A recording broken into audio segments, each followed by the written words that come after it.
அத்தியாயம் 4. இந்து வேலையில் சேர்ந்து 1 மாதம் முடிந்திருந்தது. அந்த கல்லூரியும் வேலையும் அவளுக்கு மிகவும் பிடித்திருந்தது. ஒரே ஒரு குறை சூர்யா மட்டுமே.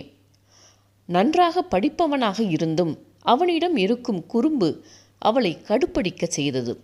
அதிலும் தன்னிடம் அவன் எடுத்துக்கொள்ளும் உரிமையை எண்ணி எரிச்சல் அடைந்தாள். ஆனால் அவனிடம் அளவுக்கு அதிகமாக கோபப்படவும் முடியவில்லை. அன்று ஒரு விசேஷத்திற்கு சென்றுவிட்டு கல்லூரிக்கு செல்ல வேண்டும் என்பதால் சிறிய ஜரிகை போட்ட பட்டுப்புடவை ஒன்றை கட்டிக்கொண்டு கழுத்தில் மெல்லிய நெக்லஸும் போட்டு காதுகளில் குட்டி ஜிமிக்கி போட்டுக்கொண்டு கிளம்பினாள். ஜீவாவும் அவர்களுடன் கிளம்பி வர மூவரும் அவளது காரில் ஃபங்க்ஷன் நடக்கும் இடத்திற்கு சென்றனர். அது அவளது தாய்மாமாவின் மகளின் வளைகாப்பு விழா. வந்திருந்த அனைவருமே அவளது நெருங்கிய சொந்தங்கள். அனைவரிடமும் உற்சாகமாக பேசியிருந்துவிட்டு கல்லூரிக்கு நேரமானதை அன்னையிடம் தெரிவித்து கொண்டு அங்கிருந்து கிளம்பினாள். அப்பொழுது மாமா தன் சம்பந்தியோடு வந்தவர் அவளது அன்னையிடம் இந்துவிற்கு ஒரு வரன் வந்திருப்பதாகவும் தனது சம்பந்திக்கு நெருங்கிய உறவு என்றும் தெரிவித்தார். அவர்களின் பேச்சை கேட்டதும் இந்துவின் முகத்தில் ஒருவித சங்கடம் தெரிந்தது. அதை உணர்ந்து கொண்ட ஜீவா, "நீ கிளம்பு இந்து" என்று வாசல் வரை வந்து வழியனுப்பி வைத்தான். அங்கிருந்து வெளியேறியதும் ஆசுவாசமடைந்த இந்துவிற்கு உள்ளுக்குள் அந்த மாப்பிள்ளை யார் என்று அறிந்து கொள்ளும் ஆர்வமும் எழுந்தது. மாலை மெதுவாக அன்னைக்கு தெரியாமல் ஜீவாவிடம் கேட்டறிந்து கொள்ள வேண்டும் என்கிற எண்ணத்துடன் கல்லூரிக்குள் நுழைந்தாள். காரை நிறுத்திவிட்டு ஸ்டாஃப் ரூமிற்கு சென்றமர்ந்தவள் அடுத்த வகுப்பிற்கான பாடங்களை பார்க்க ஆரம்பித்தாள். அப்போது அங்கே வந்த சகுந்தலா, "என்ன இந்து, இன்னைக்கு எதுவும் விசேஷமா? பட்டுப்புடவையில் வந்திருக்க?" என்றார் மேலும் கீழும் பார்த்து. "ஆமாம் மேம், ஒரு வளகாப்புக்கு போயிட்டு வந்தேன், அதுதான்" என்றாள். அவரோ சும்மா இல்லாமல், "நீ சும்மாவே அழகு, இந்த புடவையில் கேட்கவே வேணாம், பசங்க எங்கள் கிளாஸை கவனிக்க போகிறானுங்க" என்றார் கிண்டலாக.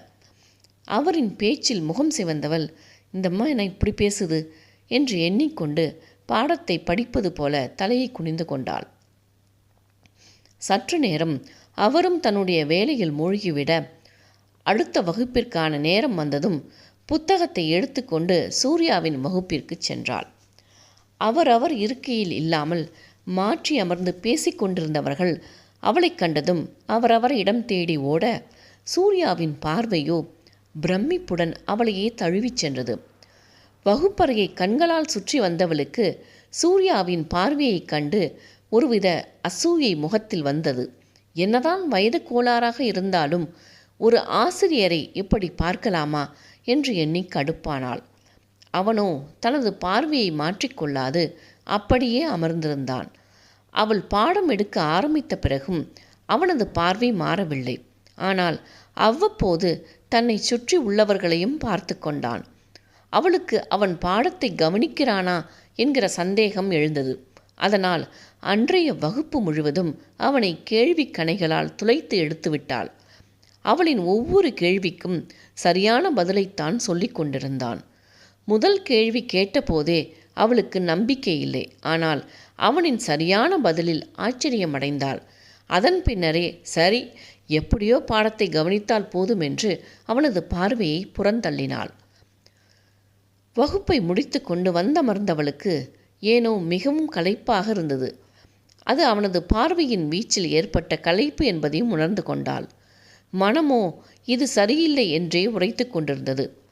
அவன் வயதென்ன, தன் வயதென்ன? ஆண் பெண் ஈர்ப்பு சகஜம் என்றாலும் வயதிற்கும் தான் பார்க்கும் வேலைக்கும் மதிப்பளிக்க வேண்டாமா என்று எண்ணி அவன் மீது கடுப்பானாள். அன்று முழுவதும் அந்த பாதிப்பிலேயே சுற்றி கொண்டிருந்தவள் மதியத்திற்கு மேல் தலைவலி தாங்காமல் கேன்டீனிற்கு காஃபி குடிக்க சென்றாள். அங்கு மாணவர்கள் யாரும் இல்லை.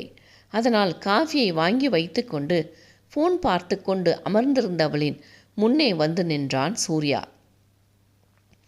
"இங்கேயும் இவனா?" என்கிற எண்ணத்துடன் அவனை நிமிர்ந்து பார்த்தவள், "என்ன?" என்றாள். உங்ககிட்ட ஒன்று சொல்லணும்" என்றவனை உஷாராக பார்த்து, "சப்ஜெக்ட் பற்றி தானே?" என்றாள். அவனோ மனதிற்குள், "என் சப்ஜெக்டே நீங்கள் தான்" என்று கவுண்டர் கொடுத்து கொண்டான். மௌனமாக நின்றவனை கடுப்புடன் பார்த்தவள், ஸ்டாஃப் ரூமில் போய் வெயிட் பண்ணு வரேன் என்றாள். அவனோ அங்கிருந்து நகராமல், உனக்கு புடவை ரொம்ப அழகாக இருக்குது, ஆனால் காலேஜுக்கு நீ புடவை கட்டிட்டு வராத, எல்லா பயலுங்களும் ஒன்றை தான் பார்க்குறானுங்க என்றான். அவன் ஏதோ சொல்லப் போகிறான் என்கிற எண்ணத்தில் இருந்தவளுக்கு அவன் ஒருமையில் அழைத்து பேசியதும், உரிமையாக காதலியிடம் சொல்வது போல கூறியதும் டென்ஷன் ஆனவள், சூர்யா கால் மீ மேம், அப்புறம் இந்த மாதிரி கண்ணாப்படான்னு என்கிட்ட பேசின நடக்கிறதே வேற என்றாள் கடுமையாக.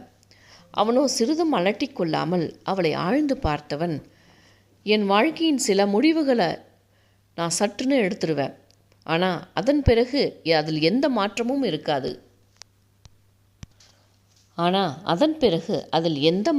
இருக்காது. உன்னை பார்த்த அந்த நிமிடமே நீதான் எனக்குன்னு மனசில் தோணிடுச்சு. இனி யார் தடுத்தாலும் உன்னை விட்டு கொடுக்க மாட்டேன் என்றான் அழுத்தமாக. அவனது பேச்சில் அவளது இரத்த அழுத்தமும் எகிற, அறிவு இருக்காடா உனக்கு? ஏதோ சின்ன பயலா இருக்கியேன்னு பொறுமையாக சொன்னால் புரியாதா உனக்கு? என் வயசு என்ன, உன் வயசு என்ன? இந்த வயசில் பார்க்குற பெண்களை எல்லாம் கல்யாணம் பண்ணிக்கத்தான் தோணும். உனக்கு இன்னும் வாழ்க்கையே ஆரம்பிக்கலை, அதுக்குள்ளே லவ் கேட்குதா? போய் ஒழுங்காக படிக்கிற வழியை மட்டும் பாரு, வந்துட்டான் லவ் சொல்ல என்று கடுப்புடன் கூறிவிட்டு விறுவிறு என்று அங்கிருந்து வெளியேறினான். மனதிற்குள் அத்தனை எரிச்சலும் ஆத்திரமும் எழுந்து மறைந்தது. சினிமாவை பார்த்து கெட்டு போயிருக்கானுங்க, இவனுங்களுக்கு ஏற்ற மாதிரி தான் அவனுங்களும் படம் எடுக்கிறானுங்க, பார்க்க தான் பிடிக்கும்னு டயலாக் வேற என்று கரித்து கொட்டிக்கொண்டே ஸ்டாஃப் ரூமிற்குள் வந்தாள். அங்கு வாசலிலேயே அவன் நின்று கொண்டிருந்தான். அதை கண்டதும் உள்ளுக்குள் பயம் எழுந்தது. ஐயோ, இங்கே எல்லார் முன்னாடியும் ஏதாவது உளறி வைக்க போகிறானோ என்று பயத்துடன் அவனை பார்த்தாள். அவன் அவளை சாதாரணமாக பார்த்து, மேம், ஒரு டவுட் கிளியர் பண்ணிக்க வந்தேன் என்று சிரித்து வைத்தான். சகுந்தலா அப்பொழுதுதான் உள்ளே நுழைந்தவர் அவனை சந்தேகத்தோடு பார்த்து கொண்டே அவளிடம் இவன் எதுக்கு இங்கே வந்திருக்கான் என்றார். அவரிடம் டவுட்டு கேட்கணுமா என்றவாள் மெல்லிய குரலில். அவனை மேலும் கீழும் பார்த்தவர், இவன் நமக்கே டவுட் கிளியர் பண்ணுவான், இவனுக்கு டவுட்டா? எதுக்கு ஒரு 2 அடி தள்ளியே நில்லு என்று பயமுறுத்தி விட்டு சென்றார். அவள் உள்ளே சென்றதும் அவளின் டேபிளின் அருகே சென்றவன் அன்று நடத்திய பாடத்தில் டவுட் கேட்க அதுவரை இருந்த பயத்தை ஒதுக்கி வைத்துவிட்டு அவனது சந்தேகங்களை கிளியர் செய்தாள். அதை முடித்து கொண்டு நோட்புக்கை எடுத்து கொண்டவன் மெல்லிய குரலில், என்ன பர்ஃப்யூம் யூஸ் பண்ணுற, சும்மா கும்முன்னு இருக்கு என்று விட்டு நகர்ந்தான். தன்னிடம் அவன் சொன்னது உண்மைதானா என்று கேட்டவளுக்கு ஒரு நிமிடம் புரியவில்லை. அதை உணர்ந்த போது அடுத்த நிமிடம் எதையாவது எடுத்து அவன் மண்டையை உடைக்க வேண்டும் என்று தோன்றியது. அவன் பேசியது அங்கிருந்த யார் காதிலாவது விழுந்திருந்தால் என்ன நினைப்பார்கள் என்று எண்ணி வெடவெடத்து போனாள். அவன் சென்ற திசையே பார்த்து சற்று நேரம் வெறித்தபடி அமர்ந்திருந்தாள். மனமோ படபடவென்று அடித்து கொண்டது. இது சரியில்லை என்று பயம் காட்டியது. அவளின் மனநிலை அசாதாரண நிலைக்கு சென்றது. அவளை சுற்றலில் விட்டவனோ உற்சாகமாக விசிலடித்து கொண்டு நண்பர்களிடம் சென்றான். அவனை கண்டதும் ஓடி வந்த ரிஷி, எங்கடா போன என்றான். டவுட் கிளியர் பண்ணிக்க போனேன்டா என்றான் கண் சிமிட்டி. அதிர்ந்து போனவன் அவனை அவசரமாக அங்கிருந்து தள்ளி கொண்டு சென்று யாரும் இல்லாம இடத்திற்கு சென்றதும், அவங்களுக்கு லெட்டர் கொடுத்துட்டியாடா என்றான் பயத்துடன். வழக்கமான தனது மயக்கும் புன்னகையுடன், லெட்டர் இல்லடா, ஆனால் நேரடியாக சொல்லிட்டேன் என்றான் கண்களை சிமிட்டியபடி. டேய் என்று அவன் சட்டையை பிடித்து, என்னடா பண்ணி வச்சிருக்க என்றான். அவனது கைகளை பற்றி கொண்டவன், என் விருப்பத்தை சொல்லியிருக்கேன்டா, அதில் என்ன இருக்கு? அதை கேட்டதும் வாய்மேல் கை வைத்தபடி சுவற்றில் சாய்ந்து விட்டான். அவனை பார்த்து சத்தமாக சிரித்து, எதுக்குடா அப்படி ஒரு ரியாக்ஷன்? அவன் சிரிப்பில் கோபமடைந்து பாய்ந்து அவனை மொத்தி, அவங்க நமக்கு டீச் பண்ணுறவங்கடா, அவங்கக்கிட்ட போய் லவ் சொல்லியிருக்கியே, உனக்கு வெக்கமா இல்லை என்றான் கவலையுடன். ரிஷியின் தோள்களில் தட்டி, மச்சான், இந்த முறை ஐ எம் சீரியஸ்டா, எனக்கு இந்துவை ரொம்ப பிடிச்சிருக்கு, இந்த ஜென்மத்தில் மனைவின்னு வந்தால் அவ தான் எனக்கு என்றான். அவனை முறைத்து, அப்படியே அந்த பேரலுக்கும் ஒரு லெட்டரை தட்டி விடு, சோழி முடிஞ்சு போடும், அதை மட்டும் ஏன் விட்டு வைக்கிற என்றான் கடுப்பாக. ஏண்டா அந்த கொலவரி, அந்த அம்மா புருஷன் வந்து என்னை மொத்துறதுக்கா? சூர்யாவை கூர்மையாக பார்த்து, நீ போகிற ரூட்டே சரியில்லைடா, வேண்டாம் விட்டுடு, நமக்கு இன்னும் நிறைய டைம் இருக்குது. உன் வாழ்க்கையில் பல பெண்களை கடந்து போக வேண்டியிருக்கும். நீ இப்போ எடுக்கிற முடிவால் வாழ்க்கை ரொம்ப உனக்கு நிறைய கற்றுக் கொடுக்கும். அதுவும் அவங்களுக்கு முற்றிலும் விருப்பமில்லாத போது நீ இதை பண்ணது ரொம்பவே தப்பு. இரு கைகளையும் கட்டிக்கொண்டு அவனை பார்த்திருந்தவன், நான் எதையும் அவசரமாக முடிவெடுக்கல ரிஷி. இந்த 1 மாதமாக எல்லாவற்றையும் கவனித்து விட்டு தான் இந்த முடிவுக்கு வந்திருக்கேன். எது வந்தாலும் சமாளிக்கிற தைரியம் எனக்கு இருக்குது. பார்த்துக்கலாம் விடு என்றான். யாருமே ஏற்றுக்கொள்ள போகிறதில்லைன்னு தெரிஞ்சும் இதை செய்யணுமா சூர்யா? தனது பேண்ட் பாக்கெட்டிற்குள் கையை விட்டு கொண்டு நிமிர்ந்து நின்றவன், இத்தனை நாள் என் கூட இருந்து நீயும் என்னை புரிஞ்சுக்கலையேடா. நான் பெண்கள்கிட்ட பேசுவேன், கலாட்டா பண்ணுவேன் தான். ஆனால் யாரையும் மரியாதை குறைவாவோ பேசியதோ நடத்தியதோ இதுவரை இல்லை. அடுத்தவங்களோட விருப்பம் முக்கியம்னு நினைக்கிறவன் நான். அப்படி இருக்கும்போது அவளோட உணர்வுகளுக்கு மரியாதை கொடுக்காம இருப்பேனா? பொறுத்திருந்து பார், நிச்சயம் எல்லாம் நல்லதாகவே நடக்கும். ரிஷிக்கு அவனது செயலை ஏற்றுக்கொள்ள மனமே இல்லை. எப்படியாவது அவனது மனதை மாற்றிவிட வேண்டும் என்று முடிவு செய்து கொண்டான். வீட்டிற்கு சென்ற இந்துவிற்கோ மனம் இயல்பில் இல்லை. ஏதோ தவறு செய்து விட்டவள் போன்று ஒருவித தவிப்புடனே சுற்றி கொண்டிருந்தாள். அதை தவறாக புரிந்து கொண்ட அவளது அன்னை காலையில் தன் அண்ணன் பேசியதை எண்ணி பயந்து போயிருக்கிறாள் என்று எண்ணிக்கொண்டார். மகன் வந்ததும் அவனிடம் இந்துவின் தடுமாற்றத்தை பற்றி கூறி, அவகிட்ட நீயே மாப்பிளையை பற்றி பேசிடுப்பா என்றார். சிரித்து கொண்டே ஒத்துக்கொண்டவன் தங்கையை தேடி மாடிக்கு சென்றான். கைப்பிடி சுவரில் சாய்ந்து நின்று வேடிக்கை பார்த்து கொண்டிருந்த அவளின் அருகே சென்றவன், என்ன இந்து, பலமான யோசனையா இருக்கு? அண்ணனின் குரலில் அவனை நிமிர்ந்து பார்த்து, ஒன்றும் இல்லைண்ண, சும்மா ஏதோ யோசனை என்றாள். அவளையே ஒருவித சிரிப்புடன் பார்த்தவன், ஏதோ யோசனையா இல்லை யாரையோ பற்றி யோசனையா என்றான் கிண்டலாக. அதில் திடுக்கிட்டவள், என்ன என்றாள். எதுக்கு இந்த அதிர்ச்சி? மாமா காலையில் சொன்னதை பற்றி யோசிச்சுட்ருக்கியோன்னு கேட்டேன். அதில் சற்று ஆசுவாசம் அடைந்து, ஆமாண்ணா என்றாள். நல்ல இடமா தெரியுது இந்து. மாப்பிள்ளை யூஎஸில் வேலை பார்க்குறாரு. உன் ஜாதகம் கேட்டிருக்காங்க. மாமாவுக்கு தெரிஞ்ச ஃபேமிலி தாங்கிறாங்க, மாமாவோட சம்பந்திக்கு. மற்ற ஃபார்மாலிட்டிஸ் எல்லாம் முடிஞ்சதும் மாப்பிள்ளை ஃபோட்டோவை காமிக்கிறேன். உனக்கு சம்மதம் தானே என்றான். ஏற்கனவே சூர்யா போட்டிருந்த குண்டில் அரண்டு போயிருந்தவள், நீங்களும் அம்மாவும் என்ன முடிவு பண்ணாலும் எனக்கு சம்மதம் தானா என்றாள்.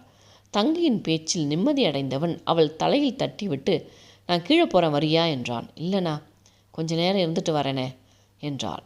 அவன் சென்றதும் நீண்ட பெருமூச்சை விட்டு, ச்சே, ஒரு சின்ன பையன் என்னை ரொம்பவே பயமுறுத்திட்டான், சரியான லூஸாக இருப்பான் போல என்று தனக்குள்ளேயே சிரித்து கொண்டாள். அதே நேரம் அன்னை கொடுத்த டிஃபனை சாப்பிட்டு விட்டு அமர்ந்திருந்த சூர்யா, அம்மா நான் ஒன்று கேட்பேன், பதில் சொல்லணும் என்றான். மகனை குழப்பத்துடன் பார்த்தவர், என்னடா நைட்டுக்கு என்ன டிஃபன்னு தானே கேட்க போகிற? அந்த மனுஷன் வந்து என்ன சொல்கிறாரோ அதுதான் என்றார் எரிச்சலாக. அவன் என்ன கேட்க நினைத்தான், அன்னை என்ன பதில் சொன்னார் என்று கடுப்பானவன், மா நான் அதை கேட்கல, வேற என்னத்தடா கேட்க போகிற? எனக்கு எப்போ கல்யாணம் பண்ணி வைப்பீங்கன்னு கேட்குறேன் என்றான். துணியை மடித்து கொண்டு அமர்ந்திருந்தவர் அவனது கேள்வியில் திடுக்கிட கையில் இருந்த துணி கீழே விழ, என்னது கல்யாணமா உனக்கா என்றார் விழிகள் பிதுங்கிட. ஏன், நான் கல்யாணம் பண்ணிக்கக்கூடாதா என்றான் சிரிப்புடன். அதுவரை பீதியுடன் இருந்தவர் கொலைவெறியாகி போய், இப்போ என்ன வயசுடா உனக்கு, இப்போவே கல்யாணம் பண்ணுறதுக்கு, என்ன கருமத்துக்கு என்றார் கடுப்புடன். அவனோ சிரியாமல், வேற என்னத்துக்கு, ரொமான்ஸ் பண்ணத்தான் என்று சொன்னவுடன் கையில் இருந்த துணியை போட்டுவிட்டு அவனை அடிக்க துடித்தவர், நாயே, இந்த வயசில் கல்யாணம் கேட்குதா என்று ஆங்காரமாக கேட்டவரை பார்த்து உருண்டு பிறண்டு சிரிக்க ஆரம்பித்தான். ச்சே, இந்த மாதிரி பேசினா தொடப்பக்கட்டை பிஞ்சிடும் ராஸ்கல் என்றார். மா உனக்கு பேரம்பேத்தியை பார்க்கணும்னு ஆசையே இல்லையா என்று கேட்டுவிட்டு விழுந்தடித்து தனது அறைக்குள் ஓடிப்போய் கதவை சாத்தி கொண்டான். மேல் மூச்சு கீழ் மூச்சு வாங்க சென்றவனை பார்த்து, கட்டையில் போகிறவன் எப்படி பேசிட்டு போகிறான் பாரு என்று கத்தினார்.